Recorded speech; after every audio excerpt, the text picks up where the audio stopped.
Hello photographers, welcome to my channel. आज से 5 से 8 साल पहले की अगर हम बात करें तो जो क्रॉप सेंसर कैमरा की इमेज क्वालिटी थी वो कंपेयर टू फुल फ्रेम बहुत ज़्यादा अच्छी नहीं थी, और जो फंक्शंस क्रॉप सेंसर कैमरा में दिए जाते थे वो बहुत ही बिगिनर लेवल के थे। लेकिन जब से मिररलेस मार्केट स्ट्रॉन्ग हुआ है तब से जो क्रॉप सेंसर कैमरा की इमेज क्वालिटी है और फुल फ्रेम की इमेज क्वालिटी का जो गैप है वो बहुत ही नैरो हो चुका है। तो अगर इमेज क्वालिटी में ज़्यादा डिफरेंस नहीं है तो हमें कौन सा कैमरा चूज़ करना चाहिए, क्रॉप सेंसर या फिर फुल फ्रेम? दोनों में बेसिक डिफरेंसेस, टेक्निकल डिफरेंसेस क्या होते हैं वो हम जानेंगे ये वीडियो में। तो आइए शुरू करते हैं। सबसे पहले तो मार्केट में अगर कॉमन कैमरा सेंसर साइजेस की बात करें तो एक है फुल फ्रेम, दूसरा है crop sensor. Full frame camera की सेंसर साइज होती है 36 mm बाय 24 mm, जो कि आई है 35 mm फिल्म की साइज़ से, जो डोमिनेटिंग साइज़ थी फिल्म के ज़माने में। लेकिन फुल फ्रेम कैमरास महंगे होते हैं, उनके लेंसेज महंगे होते हैं, इसलिए सीखने वाले फोटोग्राफर या फिर हॉबी वाले फोटोग्राफर को एक एफोर्डेबल ऑप्शन के तौर पे क्रॉप सेंसर कैमरा की मार्केट डेवलप की गई। क्रॉप सेंसर कैमरा की सेंसर साइज होती है अप्रॉक्स 24 mm बाय 16 mm, जैसे कि निकॉन या फिर सोनी, जिसका सेंसर फुल फ्रेम के कंपेयर में 1.5 गुना छोटा होता है। लेकिन जो कैनन का क्रॉप सेंसर है उसकी साइज़ थोड़ी और छोटी होती है, जो 1.6 गुना छोटी होती है, और जो 1.5 1.6 है उसको क्रॉप फैक्टर बोला जाता है, जिसका इम्पोर्टेंस क्या है वो हम आगे वीडियो में देखते हैं। अब इन दो सेंसर साइजेस के अलावा अगर कॉमन सेंसर साइज देखें तो वो है माइक्रो फोर थर्ड्स, जिसकी साइज़ क्रॉप सेंसर की साइज़ से भी छोटी होती है, और दूसरा है मीडियम फॉर्मेट, जिसकी साइज़ फुल फ्रेम से भी बड़ी होती है, लेकिन वो आज हमारा टॉपिक नहीं है। और अगर एक हम फन फैक्ट की बात करें तो आईफोन 15 प्रो मैक्स का जो कैमरा सेंसर साइज़ होता है वो है इतना, और इसकी कंपेयर में अगर फुल फ्रेम का कैमरा सेंसर साइज़ देखेंगे तो वो होता है इतना। तो आप देख सकते हो दोनों में कितना ज़्यादा डिफरेंस होता है। और एक बात, आप मेगापिक्सल को कैमरा सेंसर साइज़ से कंफ्यूज मत करना, क्योंकि छोटे सेंसर में ज़्यादा मेगापिक्सल्स हो सकते हैं। जिससे क्या डिफरेंस आता है वो हम आगे वीडियो में देखेंगे।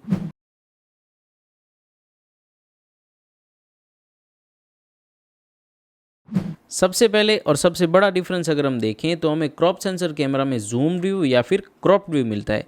जैसे कि अगर मैं 50 mm लेंस अगर फुल फ्रेम से अटैच करता हूं और अगर मुझे ऐसा व्यू मिल रहा है तो मुझे क्रॉप सेंसर कैमरा में ऐसा व्यू मिलेगा जो कि जूम्ड है या फिर क्रॉप्ड है, और ये जो व्यू है वो इक्विवेलेंट होगा 80 mm जितना, जो कि हमें मिलता है लेंस की फोकल लेंथ से क्रॉप फैक्टर को मल्टीप्लाई करने पर।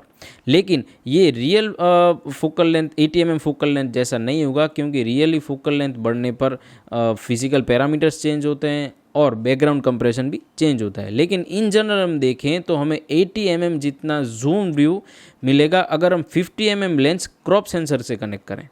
अब इस चीज़ का बेनिफिट आपको वहाँ पे मिलेगा जहाँ पे आपको ज़्यादा दूर की इमेजेस क्लिक करनी है या फिर आपको ज़्यादा रीच चाहिए, जैसे कि wild life photography, bird photography या फिर स्पोर्ट्स फोटोग्राफी।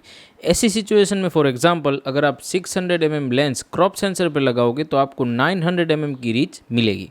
और ऐसी फोटोग्राफी में पोस्ट प्रोसेसिंग में क्रॉप करना बहुत ही कॉमन चीज़ है। तो फॉर एग्जांपल अगर मैं 24 मेगापिक्सल के फुल फ्रेम कैमरा से कोई एक पिक्चर क्लिक करता हूं और मुझे अगर ऐसी पिक्चर मिल रही है तो मुझे इसको क्रॉप करना पड़ेगा पोस्ट प्रोसेसिंग में, और क्रॉप करने के बाद मेरे पास बच रहे हैं सिर्फ 15 या 16 मेगापिक्सल। लेकिन अगर मैं यही इमेज अगर क्रॉप सेंसर से क्लिक करूंगा तो मुझे विदाउट क्रॉप या फिर बहुत कम क्रॉप करने पर मुझे यही सेम इमेज मिल जाएगी। तो इन दी एंड अगर मैं दोनों पिक्चर्स को कंपेयर करूंगा तो मुझे क्रॉप सेंसर वाली इमेज ज़्यादा शार्प और हाई क्वालिटी मिल जाएगी। लेकिन अगर आपको वाइल्ड लाइफ फोटोग्राफी या फिर sports photography crop sensor camera में करनी है तो आपको थोड़ा high and crop sensor camera चाहिए होगा, क्योंकि एंट्री लेवल क्रॉप सेंसर का ऑटो फोकस परफॉर्मेंस इतना अच्छा नहीं होता और हाई स्पीड शूटिंग जैसे फंक्शंस उसमें दिए नहीं जाते। तो अगर आपको वाइल्ड लाइफ फोटोग्राफी के लिए या फिर बर्ड फोटोग्राफी के लिए या फिर स्पोर्ट्स फोटोग्राफी के लिए क्रॉप सेंसर कैमरा लेना है तो वो थोड़े महंगे होते हैं।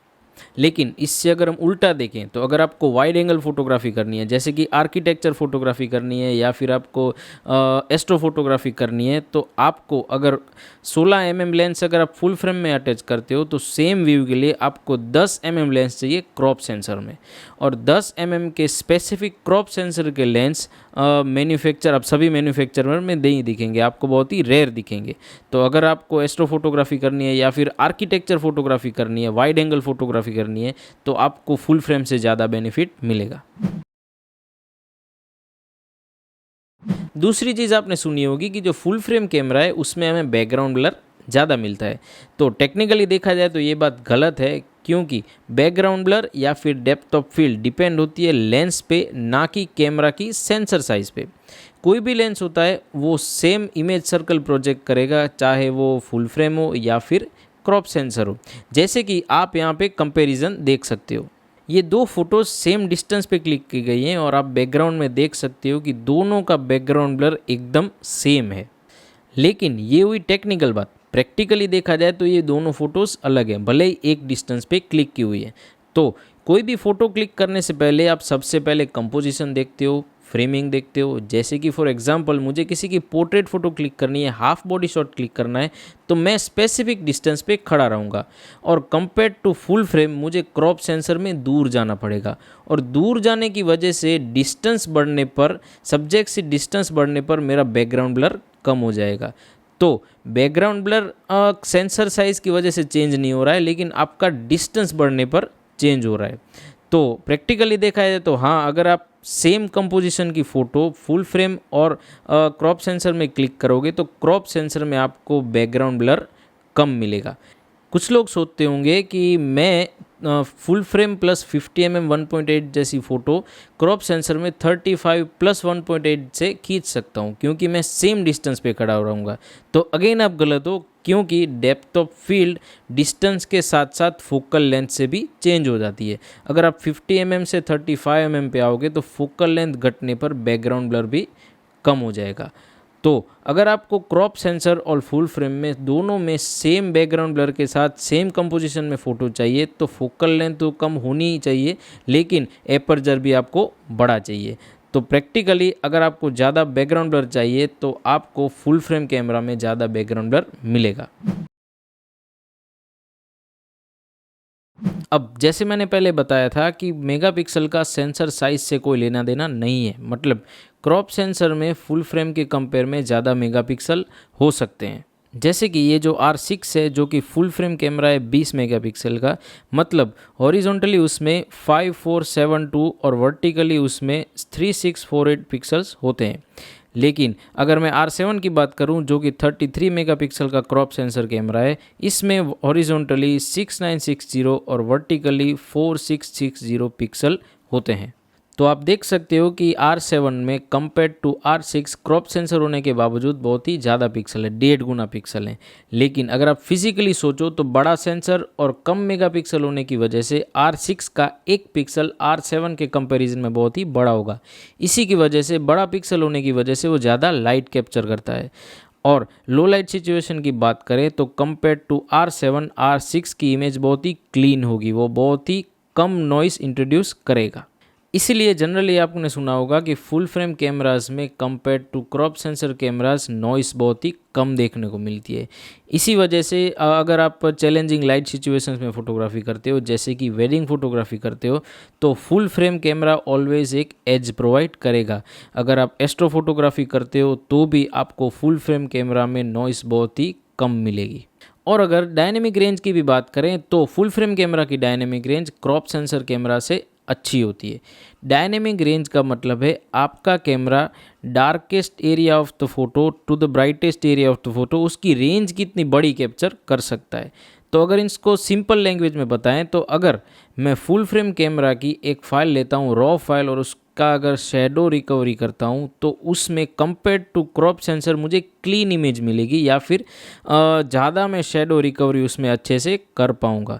तो इसको बोलते हैं डायनेमिक रेंज। तो जो क्रॉप सेंसर की डायनेमिक रेंज होती है वो कंपेयर टू फुल फ्रेम इतनी ज़्यादा अच्छी नहीं होती। ये है R6 प्लस 24-70 और ये है R7 प्लस 18-150। आप देख सकते हो कि दोनों के वेट में कितना डिफरेंस है। तो अगर आप स्ट्रीट फोटोग्राफी करना चाहते हो या फिर सिर्फ ट्रैवल फोटोग्राफी करना चाहते हो तो आप क्रॉप सेंसर कैमरा ले सकते हो, वो आपको परफेक्ट रिजल्ट प्रोवाइड करेगा।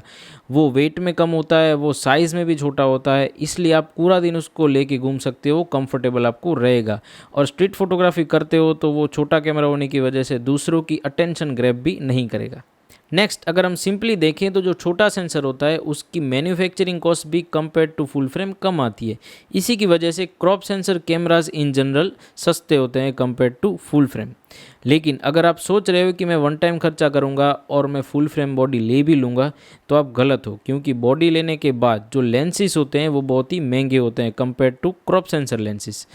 क्योंकि जो फुल फ्रेम के जो लेंसेज होते हैं वो बने होते हैं ऑलवेज प्रोफेशनल यूज़ के लिए, इसलिए उसकी जो ऑप्टिक्स क्वालिटी होती है, उसकी जो मटेरियल क्वालिटी होती है वो compare to crop sensor camera बहुत ही अच्छी होती है। और मैं ये इन जनरल सिनारियो बता रहा हूँ, इसमें एक्सेप्शंस हो सकते हैं।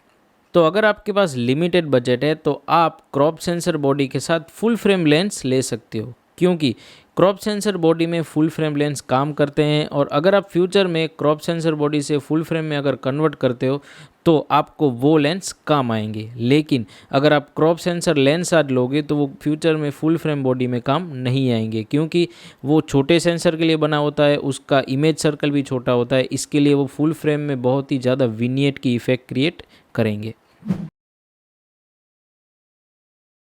अब ये सबसे बड़ी प्रॉब्लम है क्रॉप सेंसर कैमरास के साथ कि आपको नेटिव लेंस चॉइस बहुत ही कम मिलती है।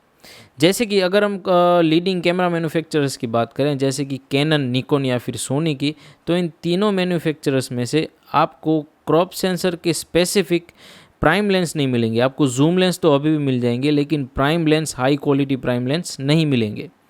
जैसे कि अगर मुझे फुल फ्रेम के साथ 85mm 1.8 जैसा रिजल्ट अगर क्रॉप सेंसर में चाहिए तो मुझे लेंस चाहिए होगा 50 to 55mm 1.2 लेंस, जो कि इन तीनों मैन्युफैक्चरर्स में से क्रॉप सेंसर का स्पेसिफिक कोई नहीं बनाता। लेकिन कोई भी नहीं है ऐसा नहीं है, एक कंपनी है जो कि क्रॉप सेंसर कैमरास और लेंस की लाइनअप में बहुत ही आगे है, वो है फ्यूजी फिल्म। आप फ्यूजी फिल्म की वेबसाइट में देख सकते हो कि क्रॉप सेंसर कैमरास और क्रॉप सेंसर के हाई क्वालिटी लेंसेज की लाइनअप कितनी अच्छी है। आप सिग्मा के भी अगर लेंसेज देखोगे, जो कि थर्ड पार्टी लेंस मैन्युफैक्चरर है, उसके भी क्रॉप सेंसर लेंसेज आपको अच्छे मिल जाएंगे। तो ये सब जो कंपनीज़ हैं, जो मैन्युफैक्चरर्स हैं, उसकी खुद की एक पर्सनल मार्केट सेट है, इसलिए इसमें कोई गलत नहीं है। तो अगर आप प्रोफेशनल क्वालिटी रिजल्ट चाहते हो लेकिन आपका बजट कम है तो आप फ्यूजी फिल्म को कंसीडर कर सकते हो। अब अगर क्रॉप सेंसर कैमरास की image quality almost full frame जैसी हो चुकी है तो प्रोफेशनल फोटोग्राफर्स क्यों ऑलवेज फुल फ्रेम कैमरा ही यूज़ करते हैं? उसका जवाब है फंक्शंस या फिर फीचर्स जो कि फुल फ्रेम कैमरा के साथ मिलते हैं। जो क्रॉप सेंसर कैमरास होते हैं वो जनरली बने होते हैं सीखने के लिए, या फिर फैमिली फ़ोटोग्राफी के लिए, या फिर स्ट्रीट फोटोग्राफी सिंपल करनी है, या फिर ट्रैवल फोटोग्राफी करनी है, जिसका कोई प्रोफेशनल यूज़ नहीं है। लेकिन जो फुल फ्रेम कैमरास होते हैं उसमें बहुत सारे फंक्शंस मिल जाते हैं, जैसे कि ड्यूअल कार्ड स्लॉट मिल जाते हैं, मल्टीपल बटन्स मिल जाते हैं हमें कस्टमाइजेशन के लिए, 4K शूटिंग मिल जाती है, हाई स्पीड शूटिंग मिल जाती है, ज़ीब्रास मिल जाते हैं, HDMI आउट, और ऐसे बहुत से फंक्शंस होते हैं जो कि एक प्रोफेशनल फोटोग्राफर या फिर वीडियोग्राफर यूज़ कर सकता है। तो सिर्फ सेंसर साइज़ की वजह से ही प्रोफेशनल्स फुल फ्रेम यूज़ नहीं करते, लेकिन उसके साथ मिलने वाले फंक्शंस बहुत ही यूज़फुल होते हैं। और इस चीज़ में एक्सेप्शंस भी हैं, क्योंकि आज ऐसे बहुत ही सिनेमेटोग्राफी के स्पेसिफिक कैमराज आ रहे हैं जो कि बहुत ही हाई क्वालिटी रिजल्ट प्रोवाइड कर रहे हैं, लेकिन क्रॉप सेंसर हैं। और ब्लैकमैजिक पॉकेट 4K देखो तो वो तो माइक्रो फोर थर्ड कैमरा है, लेकिन उसका जो वीडियो का रिजल्ट है वो बहुत ही हाई क्वालिटी है। अब मुझे कौन सा कैमरा लेना चाहिए, क्रॉप सेंसर या फिर फुल फ्रेम? ये डिस्कस करना एक्चुअली बेसलेस या फिर सेंसलेस है, क्योंकि लास्ट में बात अटकेगी बजट पे। जिसके पास बजट की प्रॉब्लम नहीं है वो ऑफ कोर्स फुल फ्रेम लेगा, वो महंगा कैमरा ही लेगा। लेकिन मोस्ट ऑफ द लोगों का जो बजट होता है वो लिमिटेड होता है। तो हम आगे कुछ फोटोग्राफी स्टाइल्स के बारे में बात कर लेते हैं, जहाँ पे आप क्रॉप सेंसर यूज़ करो या फिर फुल फ्रेम यूज़ करो, दोनों में डिफरेंस बहुत ही मिनिमल देखने को मिलेगा। सबसे पहले अगर आप कंट्रोल्ड सिचुएशन में पोर्ट्रेट फोटोग्राफी करते हो या फिर फैशन फोटोग्राफी करते हो, जैसे कि इंडोर फोटोग्राफी, इंडोर या स्टूडियो फोटोग्राफी, वहाँ पे एक्सटर्नल लाइट का यूज़ होता है। इसी वजह से आप कैमरा को लोएस्ट ISO पे रख के भी फ़ोटोज़ अच्छी क्लिक कर पाओगे। और ऐसी सिचुएशन में आप कैमरा बॉडी की जगह अगर आप अच्छे लेंस में और ज़्यादा लाइट्स में स्पेंड करोगे तो आपका रिज़ल्ट बहुत ही अच्छा आएगा और इक्विवेलेंट टू फुल फ्रेम ही मिलेगा। दूसरा आता है प्रोडक्ट फोटोग्राफी। प्रोडक्ट फोटोग्राफी में सबसे ज़्यादा इम्पोर्टेंस होता है लाइट्स का। अगर आप प्रोडक्ट फोटोग्राफी सीखना चाहते हो या फिर आप इंडोर में शुरू करना चाहते हो तो उसमें कैमरा बॉडी क्रॉप सेंसर होगी तो भी कोई प्रॉब्लम नहीं होगा, लेकिन आप एक्स्ट्रा जो पैसा है वो लाइट्स में स्पेंड कीजिए और जो बैकड्रॉप्स हैं या फिर उसकी एसेसरीज होती हैं उसमें स्पेंड कीजिए, जिससे आपका रिज़ल्ट बहुत ही अच्छा आएगा और आपको ऑलमोस्ट फुल फ्रेम जैसा रिज़ल्ट ही मिलेगा। नेक्स्ट आता है स्ट्रीट फोटोग्राफी या फिर ट्रैवल फोटोग्राफी। अब जिसके पास जो फुल फ्रेम कैमरास हैं वो भी स्ट्रीट फोटोग्राफी और ट्रैवल फोटोग्राफी के लिए अलग क्रॉप सेंसर कैमरास लेते हैं, क्योंकि पूरा दिन फुल फ्रेम कैमरा जो भारी होता है, वेट ज़्यादा होता है और बड़ा भी होता है, वो घुमाना कंफर्टेबल नहीं होता। इसीलिए क्रॉप सेंसर कैमरा में बहुत अच्छा रिजल्ट आप स्ट्रीट फोटोग्राफी या फिर ट्रैवल फोटोग्राफी में अचीव कर सकते हो। नेक्स्ट आता है वाइल्ड लाइफ फोटोग्राफी या फिर स्पोर्ट्स फोटोग्राफी। जैसे कि हमने पहले बात की कि क्रॉप सेंसर कैमरा में आपको फुल फ्रेम से ज़्यादा रीच मिलेगी। अगर आप 600 mm लेंस क्रॉप सेंसर में यूज़ करोगे तो आपको 900 mm जितनी रीच मिलेगी। तो आप पोस्ट प्रोसेसिंग में क्रॉप भी कम करोगे और आपकी इमेज क्वालिटी भी प्रिजर्व रहेगी। ऑफ कोर्स मैंने बताया था कि इसमें थोड़ी कैमरा क्वालिटी आपको अच्छी चाहिए।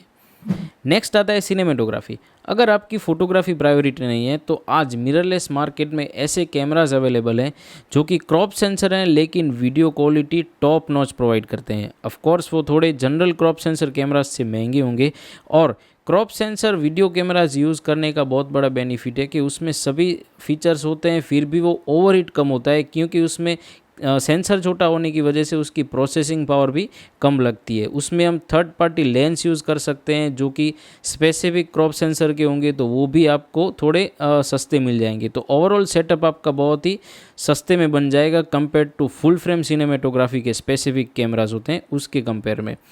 और अगर आपको सिनेमेटोग्राफी सीखनी है तो आप कैमरा से ज़्यादा इम्पोर्टेंस लाइटिंग को दो, आपकी स्किल इंप्रूव करो। स्टोरी टेलिंग होती है, कैमरा मूवमेंट्स, कैमरा एंगल्स बहुत ही इंपॉर्टेंट होता है कैमरा क्वालिटी से। कंक्लूजन देखने से पहले एक कोट देख लेते हैं। तो क्रॉप सेंसर हो या फिर फुल फ्रेम, बेस्ट कैमरा वही है जो आपके हाथ में है, या फिर बेस्ट कैमरा वही है जो आप एफोर्ड कर सकते हो। तो आपको रिसर्च ज़रूर करना चाहिए कि आपके जॉनरा के हिसाब से, आपके बजट के हिसाब से बेस्ट आपको क्या मिलेगा, कौन सी बॉडी या फिर कौन सा लेंस आप अफोर्ड कर सकते हो वो लीजिए। लेकिन वो लेने के बाद आपकी स्किल, आपका कंपोजिशन, आपकी लाइटिंग टेक्निक्स, आपकी मूवमेंट्स, आपके कैमरा एंगल्स वही डिसाइड करेंगे कि आपकी फ़ोटोग्राफी कैसी है और वीडियोग्राफी कैसी है, क्योंकि कैमरा से बहुत ज़्यादा इम्पोर्टेंट होता है कैमरा ऑपरेटर की स्किल्स। तो ऐसे ही अगर वीडियोस देखना चाहते हो तो लाइक कीजिए, शेयर कीजिए अपने फोटोग्राफर दोस्तों को और सब्सक्राइब कीजिए। मिलते हैं नेक्स्ट वीडियो में।